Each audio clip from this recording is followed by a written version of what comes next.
day for Matric pupils today. We know, of course, that the public schools, their Matric results are going to be coming out later this week as well. So it's a big week just in general. Well, the IEB, as we mentioned, having done very, very well. I had a chance to speak to Anne Oberholzer for this morning. She's the CEO for the IEB, saying that this year round, who knows, maybe they get close to 98.5%. So, well, government schools will know how they did tomorrow. Let's talk about the government school side of this, joined by education expert Professor Mary Metcalfe. Always wonderful to have the Prof from the University of Johannesburg with us. And Prof, we'll get to the public schools in a moment, but it's difficult not to smile when you see a private school pass, an IEB pass of close to 98.5%. It is something astonishing, isn't it? It's wonderful. And I think that at this time of looking at the NEC results, I try and always remember that there's system learning, and the system is really important to look at critically. But actually, this is a time of enormous celebration for individuals and their families, as well as disappointment. So we've got to kind of keep the balance between the individual congratulations to all of those who worked so hard and succeeded, support to those who didn't, and then look at the big picture, the big pass rates, and what it tells us about the system. Yeah, let's talk about that Matric pass rate, which I'm sure you're alluding to, Prof. We're going to find out tomorrow from the Basic Education Minister, then the results proper coming out on Friday. Optimism for this year for the public schools, knowing the blackout issue, which we've been discussing all day, and the COVID-19 issue. How's the Prof feeling as far as optimism is concerned?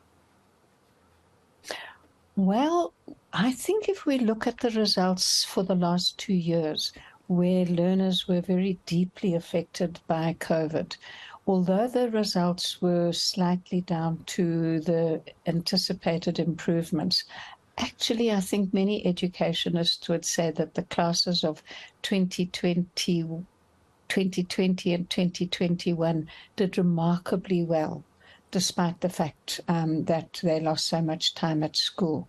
What that means for this year is interesting, because firstly, the class of 2022 had much more time in school. But remember, the National Senior Certificate is a 3-year preparation period.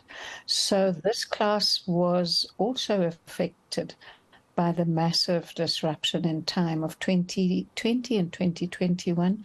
So I never like to predict, but I would say on the basis of the fairly good results that we saw in 2020 and 21, and the fact that we have, as the principal from King David just said, grit, determination, lots of hard work, maybe it will be stabilizing, not to the levels before COVID, but I'm not expecting necessarily a further decline, despite the challenges of load shedding and how that has disrupted.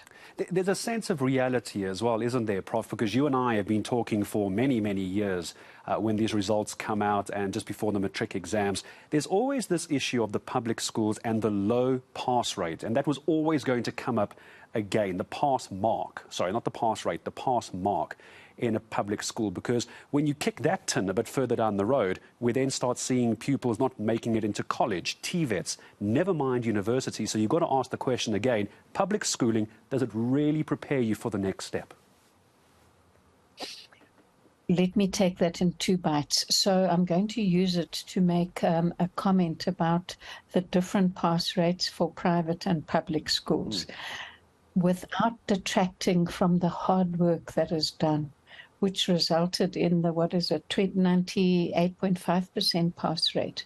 This is not a representative sample of South African learners.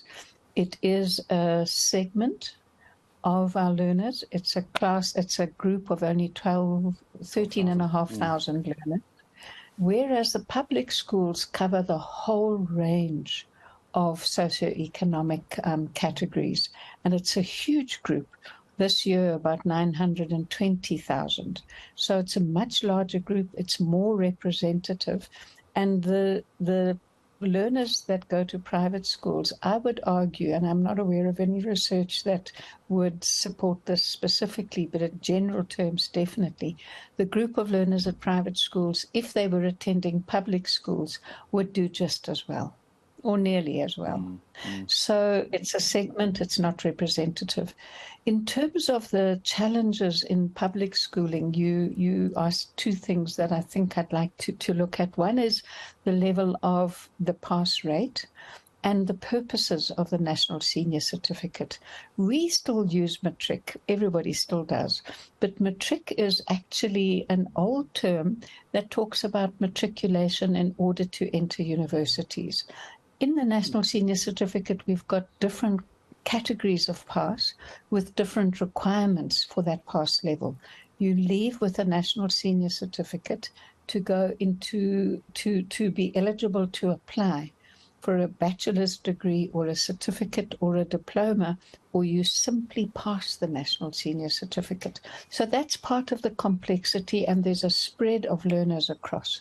Within each category, the immediate options of going to university, going to a TVET, entering the world of work, or perhaps trying to improve your results are spread across.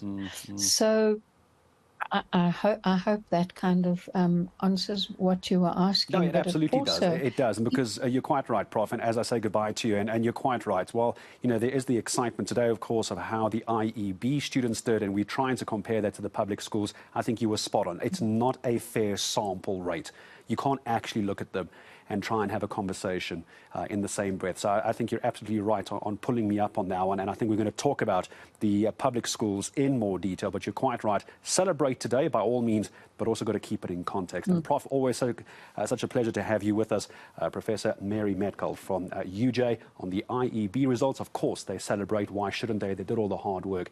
And now we wait for the public schools to come out with their results. And I have no doubts as well, many of the pupils would have worked very hard. My thanks, as always, to the good Professor Mary Metcalfe.